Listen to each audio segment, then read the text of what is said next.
muito bom dia pra você, Jogo Aberto Pará na área. Vem pra cá pra nossa resenha, porque hoje é dia de falar de Leão e de Papão. Isso porque vamos começar aí o segundo turno. Como é que o Papão tá se arrumando pra esse jogo diante do Atlético Paranaense? Já conseguir essa virada, esquecer negócio de zona e pensar em cima. E o Clube do Remo, que vai jogar hoje. Hoje é dia de Leão, hoje é dia de Mangueirão cheio. Esquece... Égua, Rodrigo começou cedo. Já tá ligado o secador, Rodrigo? Tu é doido, esses bicolores estão demais, né? Desde ontem, então... exatamente. Ó, mas como eu falei, hoje é dia de Mangueirão cheio, dia da torcida ir pra lá, apoiar o Leão pra entrar no G4 e acabar com esse negócio de ficar na porta. Manda o teu recado aqui pra gente também, porque resenha boa é resenha com o torcedor paraense. A mensagem é através desse número. Coloca na tela aí, cadê? Aí, ó, 984017422. E quem, claro, vai participar aqui com a gente do nosso bate-papo é ela, Liane Coelho. Bom dia, Liane, tudo bem? Bom dia, Danilo. Para você, um ótimo dia a todos. E ainda vou falar, tá todo mundo nesse estúdio na expectativa pro Repá. E eu nem te conto por quê. Na verdade, assim, a gente vai aprontar negociação, tá em negociação. Tá em negociação. Vamos aprontar algumas coisas legais. E quem vai poder finalizar essa negociação tá aqui do meu lado. Até porque ele é um homem que, no final das contas, bate o martelo pra gente, dizendo sim ou não, né? Então, vamos logo apresentar ele. Guilherme Guerreiro, mais uma vez aqui com a gente. Prazer em receber, meu amigo. Prazer meu, Danilo, Liane. Muito bom estar aqui com vocês. Mas eu tô notando essa ansiedade. Ele quer que...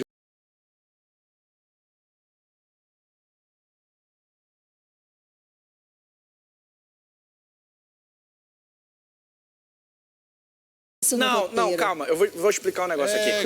Na verdade, esses jogos de Remo e Paysandu, um segunda-feira e outro terça, fizeram com que eu ficasse completamente perdido nessa semana. Eu lembro que a Liane chegou comigo e falou, Danilo, o Guerreiro vem na quinta. Aí eu falei, não, tudo bem, a gente precisa arranjar o convidado de quarta, só que isso daí já era terça. Aí a gente ficou naquela de pensando, ela falou, Danilo, tu já te ligaste que quarta é amanhã? Aí, é amanhã, hoje não é segunda, enfim. Ele nem chegou na parte que ele ia sortear os ingressos hoje. Pois Ato falho barra ansiedade.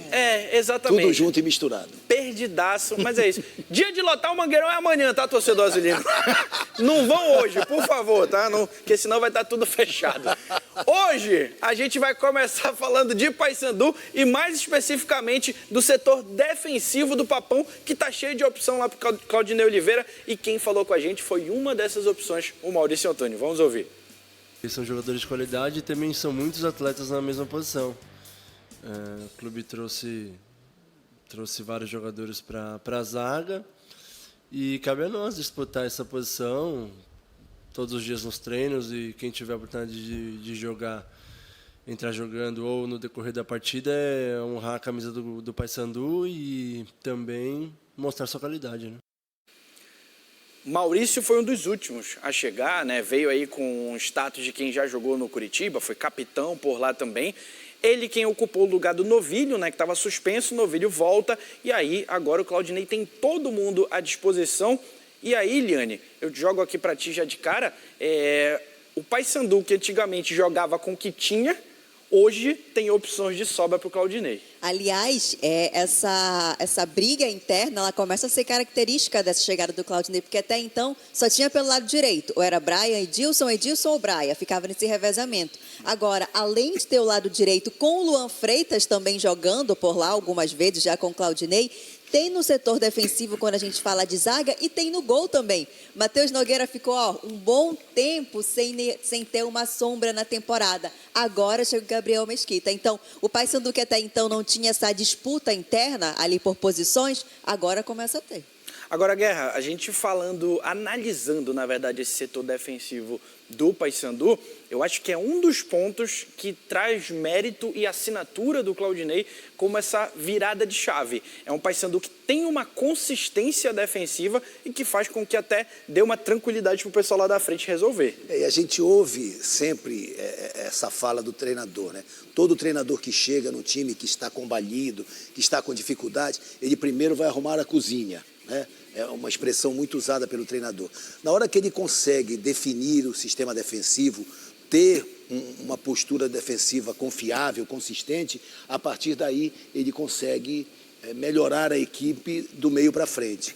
E agora, já no jogo de segunda-feira, o Claudinei tinha no banco o Thiago Heleno, o Luan Freitas e o Quintana, os três como opção. Optou corretamente pelo Maurício Antônio, mas agora eu entendo que para o jogo contra o Furacão domingo ele volta com o Novilho. Teremos então o Thalisson e o Novilho na zaga do Paysandu, com opções, porque o Thiago Heleno é um jogador importante, conhece a arena, né? De uma forma muito peculiar, né? Muitos anos jogando lá. O Maurício Antônio tem um histórico de ter jogado no Coritiba, acho que o Thalisson também... Veio do Coritiba. Veio do Coritiba, da base do Coritiba, jogador novo, mas que encaixou no time, foi o único jogador que o Claudinei quebrou o critério dele, colocou em campo, ao descer do avião já foi para o jogo, o Thalisson por uma necessidade, né? E ele encaixou e hoje é titular. Então, tem peças importantes, tem o retorno do Vilela também para o jogo. O Furacão joga hoje, olha, quem joga hoje é o Furacão pela Copa do Brasil. E tem que ficar ligado, né? Joga hoje contra o São Paulo. Tem desgaste, tem pressão. O Paysandu pode se aproveitar de todos esses componentes para conquistar mais um bom resultado. Inclusive, o último jogo do Atlético Paranaense na Série B, eu acompanhei, foi o América Mineiro e Atlético Paranaense, o jogo que aconteceu lá em Minas, 2-2. Eu vou falar, eu fiquei secando o Atlético Paranaense, porque um time como o Atlético, se pegar embalo numa Série B, é bronca, é perigo, e eu, inclusive, no pré-competição, para mim, era o time que, inclusive, ia nadar de braçada para ser campeão, Liane. Entrou, na verdade, na lista de favoritos, né? Já mudou muito essa lista de lá para cá. Teve o Novo Horizontino, que eu acho que já é uma lenda do futebol, o Novo Horizontino brigar lá em cima. Todo tempo. Chegar como se fosse favorito e depois começar a cair. Corre, mas não chega, o América Mineiro também, para mim, era um time que ia brigar. Ioiô, vai e volta, vai e mas volta. para mim era um time que ia brigar muito na parte de cima da tabela e ficou nesse ioiô também. E aí tem o Atlético Paranaense, né? Agora a gente vai fazer um exercício aqui, considerando essas peças que a gente falou, né, que o Claudinei tem à disposição. Vamos colocar na tela aí para a gente tentar fazer um desenho aqui, né, do que a gente imagina. Esses aí são jogadores que estão à disposição no setor defensivo. Joaquim Novilho, que vem sendo titular, ao lado do Thalisson. E o Novilho volta aí, né, depois de cumprir suspensão. Tem ainda o Luan Freitas, Thiago Heleno e Jefferson Quintana, e cobertinho ali o Maurício Antônio, que foi quem falou com a gente. A Liane fez uma pesquisa muito bacana aqui para a gente trazer os números. O Claudinei, em 8 partidas, escalou em 6 jogos Thalisson e Novilho. Outro detalhe, desses 6 jogos, em 2, o Luan Freitas fez a lateral direita, né? No comando do Luizinho, quem mais jogou foi o Luan Freitas 5 vezes e o Maurício Antônio 4 vezes.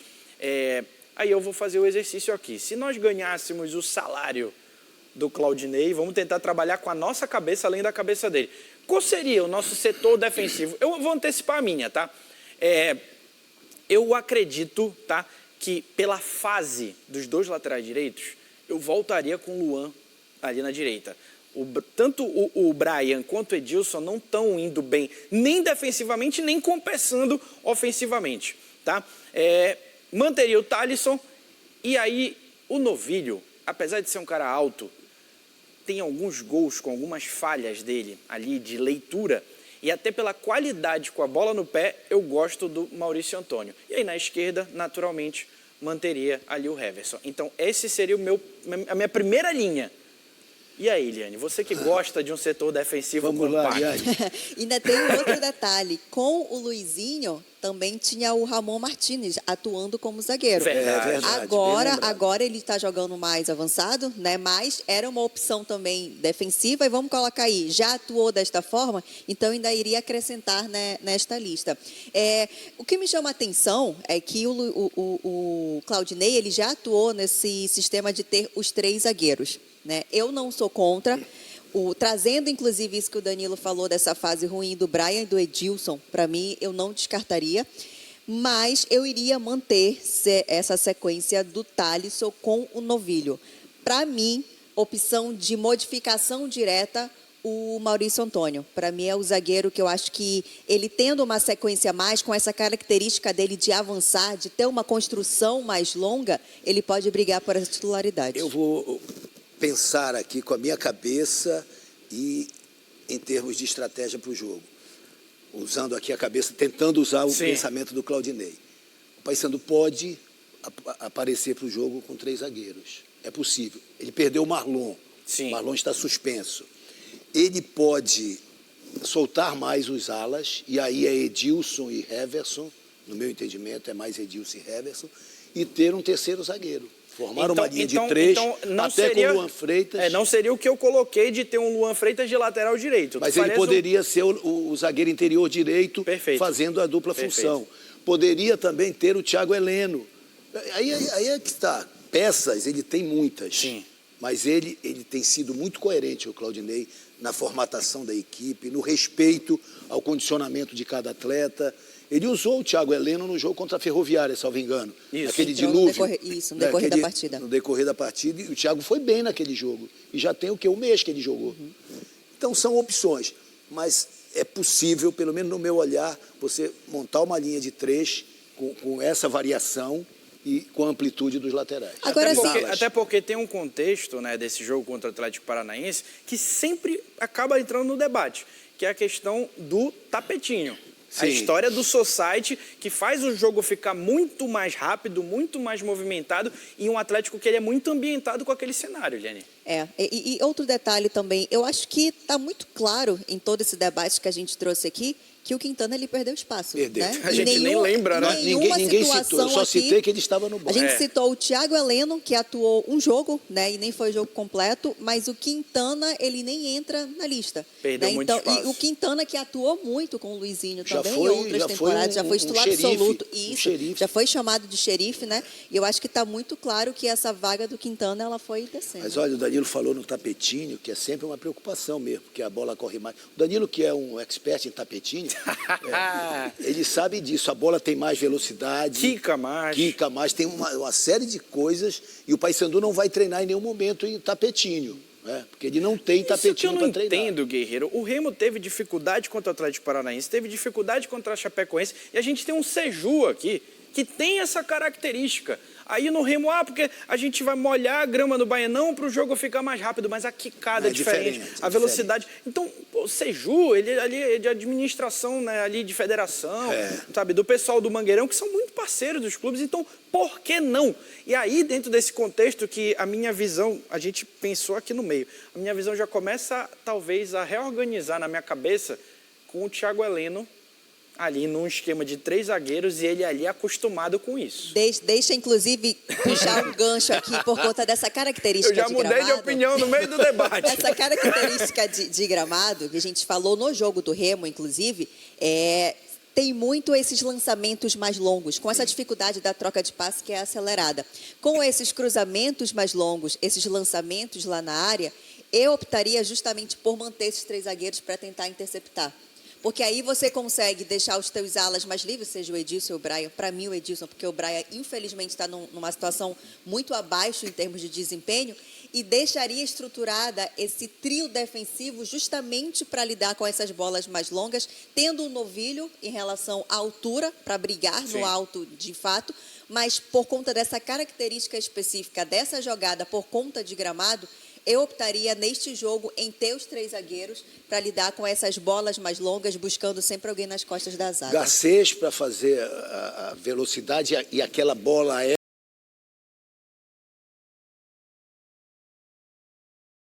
Faz o pivô muito bem, seriam os 2 atacantes. Jogaria no 3-5-2. Eu acho um esquema interessante. Chegamos num consenso aqui sobre essa possibilidade. Vamos ver o que o Claudinei vai aprontar aí nesse jogo lá na Arena da Baixada. Vamos falar agora de Clube do Remo? Rapaz, o homem que a gente pegou no pé, mas na sua rede social, Pedro Rocha. Vamos colocar na tela, olha aí.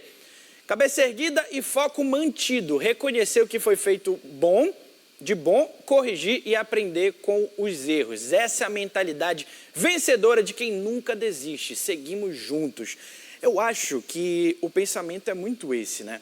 Um cara para ser jogador de futebol, é por isso que essa é uma das grandes diferenças do peladeiro para o jogador de futebol. É justamente a cabeça. É o cara saber zerar o que aconteceu de bom e o que aconteceu de ruim. O cara não pode chegar a fazer um jogo que ele fez 3 gols e deitar naquilo e ir para o outro jogo, né, achando que é uma continuidade. Assim como ele não pode perder um gol e ele ficar com aquilo na cabeça e não dormir mais. A mentalidade é essa, é zerar. E eu acredito, completamente que o Pedro Rocha é um cara com experiência e com capacidade técnica, tá? Para que aquilo tudo seja apenas um detalhe no meio de todo o percurso, Guerra. Já tem a carcaça curtida, não tem jeito. Já aguenta o tranco. E outra coisa, você cobra de quem pode dar mais. Perfeito. Então, essa também é uma leitura que o jogador faz. O Pedro Rocha sabe que ele poderia ter decidido o jogo, ele tem essa compreensão. Ele fez as escolhas equivocadas, reconheceu isso, tanto que no segundo lance ele deu para o Davó, né? Faz. Sim, sim. Aquele primeiro que ele puxou para ele a responsabilidade única, ele dividiu no segundo, porque ele entendeu já ali, durante o jogo, num espaço curto de tempo, ele percebeu que ele tinha feito a escolha errada no lance anterior. Entendeu que ia fazer a certa. Talvez se ele fizesse o inverso, seriam 2 gols na meta do Goiás e a vitória tranquila do Remo. Mas é importante, é um jogador, é o artilheiro do campeonato. Sim. Então, por isso é que ele é cobrado. E ele há de compreender e seguramente tem essa capacidade de entender essa cobrança, mesmo que ela passe do ponto. E ele é uma liderança técnica dentro do Sim. elenco, mas ele também é uma liderança também no aspecto motivacional. Em alguns momentos ele inclusive usa a faixa de capitão, Liane. Eu não sei se eu tô andando muito com o meu chefe e aí eu tô ficando com o coração Mole. mais agradável, mas as minhas críticas ontem, elas não foram direcionadas a esse lance específico do Pedro Rocha. Elas foram para o Davó. Tanto que eu fui um pouco na contramão nessa conversa ontem. Não isentando, né? Acho que dá para dar um puxão de orelha e dizer, não achei de bom tom Pedro Rocha, mas, para mim, essas críticas específicas direcionadas, elas foram especificamente para o Davó. O Davó... Porque, teoricamente, na tua cabeça, o gol que o Davó perde, ele é mais fácil. É porque, vamos lá. E lá. o que depois ele pega na coxa. Eu acho que a atitude, a decisão do Pedro Rocha, ela não foi de bom tom. Eu acho que ele teve 2 situações específicas ali, um lance só, para optar pelo Davó. O ponto é, o Davó chegou 2 vezes de frente pro gol, sem marcação, só ele e o goleiro. Aí, assim, numa balança, na hora de descontar do salário, eu ia chamar o Davó no cantinho. Mas por que o Pedro Rocha é mais cobrado? Porque ele tem pela mais capacidade de entrega. Exatamente. Só que eu não curti muito essa responsabilização que ficou pós. Perfeito, sabe? perfeito. Porque, vamos lá, independentemente da situação, ele foi o autor do gol, que também garantiu o empate. Ele fez o gol, aliás, um belíssimo gol. Golaço. Lançamento espetacular do Pavani. Que deu outro lançamento para ele nesse Sim. lance polêmico. O Davó perdeu 2 gols, esse que ele bateu no joelho, em vez de bater na coxa, ele errou Sim. a matada, Ele sentiu. a bola ganhou força. O outro que Tem o do Janderson. tem o do Janderson, que Tem também do foi Marrone. terrível, e o do Marrone. Sim. Então, foi o pacote completo. Mas é óbvio que a sobrecarga é para cima do Pedro Rocha. É natural que seja, não tem jeito. É porque um cara que faz o gol que ele fez com aquele toquinho sutil não vai perder o outro que é mais fácil. Então, é essa que talvez seja a expectativa. Mas, enfim, vamos ver a resposta que o Clube do Remo, né, pode e deve dar amanhã. Não é hoje o jogo, tá? Não sei de onde que eu tirei isso. Vamos ouvir a mensagem. Sextou, Eu já queria sextar, né? Mas não Vamos ouvir sextarás. as mensagens da galera aí que já tá mandando recado aqui pra gente. Já falaram até o seguinte, Danilo, o pessoal já tá pedindo ingresso, entraram na tua onda. É amanhã, tá? Pelo amor de Deus. Bom dia para os amigos Danilo, Liane, Coelho e Seu Guerra. Gostei do respeito. O que vocês acham de, a partir de agora, o Papão passar a jogar no Mangueirão? Faz a diferença? É o Marcos Silva. Olha, Marcos, eu até perguntei para um torcedor bicolor aqui, semana passada ele falou, a Curuzu é nossa casa, né? Enfim. Olá, bom dia, casal perfeito do esporte. Hoje o Leão vai fazer... Olha aí, ô meu pai, atrapalhei mais um. É amanhã, tá? Desculpa. O Leão vai fazer o que não fez contra o Goiás. 4-0, Luiz de Coracil, bairro do Cruzeiro. Um abraço. Fala, guerreiro, aquele abraço. Jogo é amanhã, tá? Ele meteu 4-0. Rapaz, é muita coisa. Salve, salve, melhor programa esportivo do Pará. Salve nossa musa Liane, brilhante este programa. Guerreiro, ótimo jornalista e cronista. Boto fé, o Mário Ribeiro da Campina. Ele só não deu moral pra mim, rapaz. O que eu te fiz, Mário? Tá fazendo confusão, né? Não, hoje eu tô merecendo. Hoje eu tô merecendo que eu já iniciei o programa dando canelada. Bom dia, Danilo, Liliane e Guerreirão. Manda um abraço pros atletas do Língua de Fora de Benevides, é o Salomão. Pô, gostei do Língua de Fora. Jogava fácil nesse time, Guerra. Língua de Fora, porra, eu tô dentro. Completamente. Pra encerrar o bloco, olha aí. Até eu me confundi pensando que era sexta Nordeste deu um gritão de alegria pensando no jogo, pois não perco nenhuma partida do meu Leão. Égua, Cris, foi mal também, tá? O jogo é amanhã, pelo amor de Deus. Não vão hoje pro Mangueirão, tá? É amanhã, Remo e Ferroviária. A gente vai encerrando aqui o nosso primeiro bloco. Já já estamos de volta com mais Jogo Aberto Pará, mais Leão, mais Papão, mais mensagem. Não saia daí. Estamos de volta aqui com o Jogo Aberto Pará e já voltamos falando do Clube do Remo. Isso porque acabou o primeiro turno e os azulinos estão focados nesse segundo turno, mas o objetivo é o mesmo, acesso. Assim como foi o encerramento, né, do primeiro turno, e a gente conseguiu chegar, creio eu, a metade da pontuação necessária para o acesso. Fizemos 30 pontos, eu creio que mais 30 pontos, 31 pontos no segundo turno, você tem esse acesso à Série A. E o objetivo nosso, o foco nosso, a força nossa vai ser voltada a isso, buscar a todo momento vitórias e mais vitórias para que a gente possa, se Deus quiser, né, no final do trabalho, conquistar o grande sonho, o grande objetivo do ano, que é o acesso à Série A. O Remo tem o artilheiro da competição no momento, né, que é o Pedro Rocha, mas o Marcelo Rangel também é um cara que é fundamental para o Remo ainda estar sonhando com qualquer possibilidade de acesso. Eu sei que é um negócio meio complicado da gente colocar, mas quem seria para vocês o personagem do primeiro turno do Clube do Remo? Marcelo Rangel, para mim o melhor goleiro da Série B disparado. O goleiro do CRB, o Matheus... Não vou me lembrar. Pegou pênalti contra o Remo. Eu vou já ver aqui. Só vem aí na cola.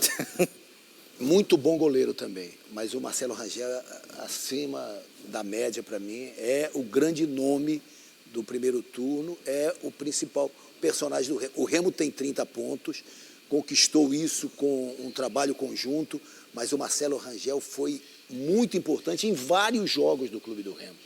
Salvando o Clube do Remo em jogos de pressão, inclusive em Belém. Matheus Albino, Matheus Albino. Sabe um debate, Guerra, que a gente vem conversando e nessas análises também pré-jogo, muitas equipes que estavam ou estão com o status de melhor defesa da competição, se você parar para perceber, ela tem relação direta com o goleiro. Marcelo Rangel, Ayrton, outros nomes que me fugiram à memória também. Morisco do Curitiba. O Morisco. Então, assim, se a gente pegar uma análise fria dessas melhores defesas, consideradas melhores defesas da competição, pouco tem relação com dupla ou trio de zaga e muita relação com quem está no gol. E o Marcelo Rangel não é diferente.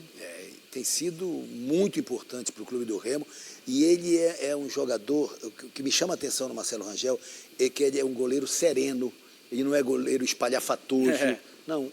Ele está sempre com muita tranquilidade, é muito humilde, ele passa para todos nós essa sensação de que a conquista é de todos. Ele é apenas um componente do combo completo, isso é muito legal.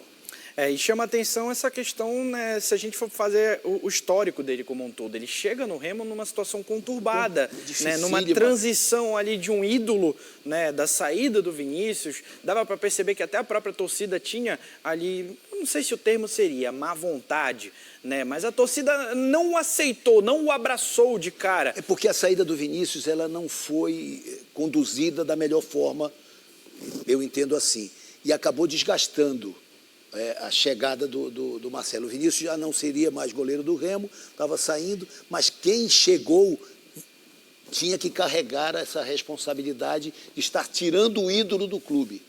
E isso ficou em cima dele, e ele conduziu de uma forma muito competente essa transição. Liane, bate também a votação? Marcelo Rangel também? Sem sombra de dúvidas. Nesse jogo específico também, muito foi falado sobre o Pedro Rocha, muito foi falado sobre o Davó, mas tivemos lances ali também que o Marcelo Rangel precisou crescer. Talvez não numa proporção de 90 minutos. E além do pênalti ainda, né? Ainda tem o pênalti, né? Ele fez uma defesa com o ombro. O Jajá chutou da pequena área, ele movimentou o ombro para fazer a defesa. Foi o que o Danilo falou, essa situação da quantidade de gols perdidos parece que tirou o brilho de quem era para ser o centro das atenções. A gente nem falou do Pavani ontem, por exemplo. O Guerra que citou hoje o Pavani. O Pavani fez uma partidaça.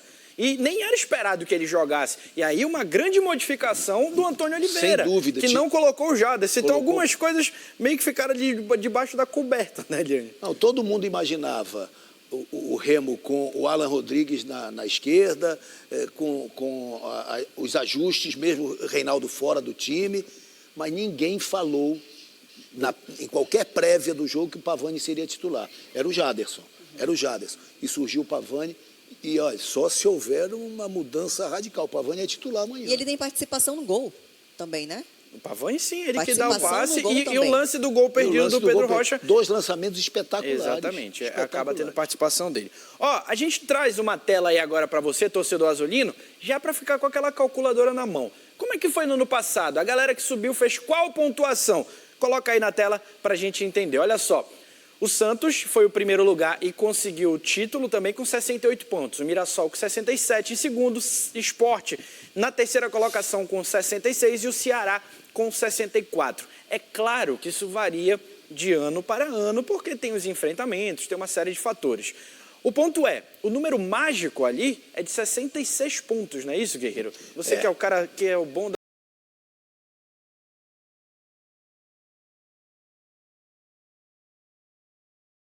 Esporte é absolutamente confiável, 66, como 46 para não cair, né? Mas você pode, como aconteceu com o Ceará no passado, com 64 pontos subir.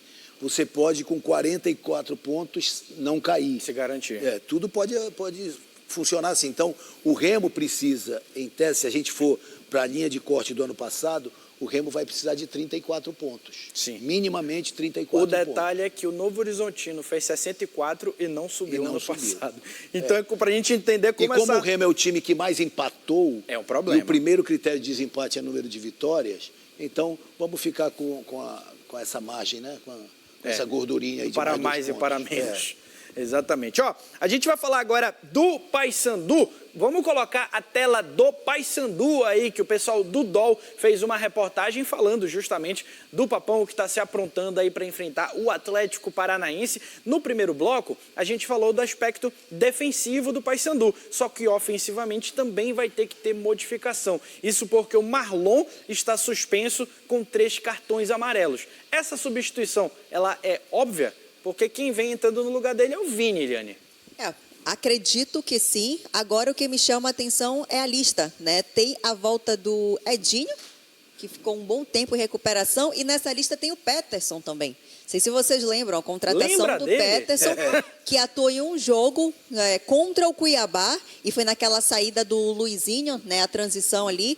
Ele atuou um jogo que para mim foi ok, muito foi falado, inclusive sobre o nome dele. Já com o Claudinei não teve mais opção. Então, assim, tem opções aí de fato, né? Retorno do Edinho, o Peterson, enfim. Mas o Wendel também, se não me falha a memória. Que é mais meia do que ponta. O André Lima cresceu também, pode ser uma opção para fechar um quadrado. Mas se nós falamos... Chefe, eu não curto muito o André Lima. Mas ele entrou bem.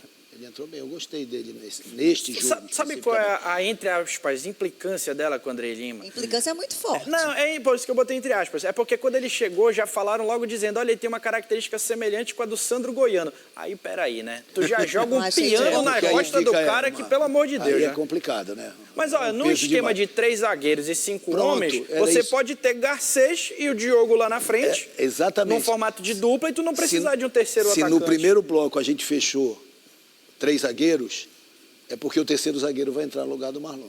Pronto. Fechou, Liane? Fechou. Assinamos aqui o... Assinamos em parte por conta do André Lima, mas... Tá bom. Com ressalvas. Mas gostei. Gosta do Denner também, chefe? Denner, gosto. Ai, meu Deus. Vamos falar com o torcedor que é melhor. Manda mensagem aí do torcedor pra gente encerrar aqui o nosso programa. Vamos lá, coloca na tela aí. Ó, bom dia, Danilo. Muita incompetência dos atacantes do Remo, quem não faz leva. O Jefferson Costa lá do Jurunas. Guerreiro, melhor narrador, estremece o Mangueirão. Vamos lá, segue aí. Boa tarde, Jogo Aberto Pará. Retorno tem que ser força e foco para o Paysandu. Rumo à primeira página, o Carlos Souza lá do centro. Mais 2 para a gente encerrar o programa. Boa tarde, Eliane, Danilo e Guerreirão. Nosso Leão Azul amanhã ganha bem e entra nesse famigerado G4. Vamos subir avante, Remo, é o Cristiano Teles da Marambaia. Vamos lá. Bom dia, galera do Jogo Aberto Pará, Eliane Guerreiro. Vocês imaginam se esse jogo do Remo fosse valendo uma vaga na Série A, como seria o desembarque no aeroporto ontem? O Edinaldo de Quick já tá sonhando lá na frente. Última para fechar o pacote, vamos lá? Bom dia, Danilo, Liane Guerreiro, eu acredito. Amanhã no Mangueirão lotado, vitória do meu Leão Azul por 2-0. O Mário Farias lá da Cremação. Valeu, Mário. Joga pra cá pra mim que eu já vou me despedindo. Vamos lá. Guerra, mais uma vez, muito obrigado. Quero saber se a Liane gosta do Saulo. Ah, mas aí... Gosta do Denner, gosta do André Lima, gosta do Saulo? Não. Isso daí eu acho que só a tia Marclay. Persona não grata. O Zaire de vez em quando. Guerra, muito obrigado, meu amigo. Eu que agradeço, obrigado. Parabéns aí pelo programaço. Obrigado. Liane, mais uma na conta. Saulo é meu padrinho. Leva isso. pra tua casa. Obrigada, mas não. Até amanhã, sexta-feira. Sexta-feira. Amanhã é sexta. Sextou. Amanhã é sexta, exatamente. Vamos falar agora com o Natália Lago, falar também com o Agenor, isso porque temos uma situação bastante intrigante que aconteceu ontem, e claro que esse é assunto do nosso Bora Cidade, uma situação de uma mulher encontrada morta no apartamento que até agora não tem uma explicação. Natália Lago, Agenor, boa tarde para vocês. Boa tarde, viu, Danilo? Boa tarde a todos. É isso mesmo. Boa tarde, Natália. Boa tarde, Agenor. Uma notícia intrigante, muito triste e que a gente, a partir de agora, vai desvendar aqui ao vivo dentro do Bora Cidade com todas as informações. Obrigada pela participação. Até amanhã, gente. Tchau, tchau. E é para lá que nós vamos agora. A repórter Edmar Assunção já chega trazendo as informações da notícia do dia sobre esta história, como a Natália falou.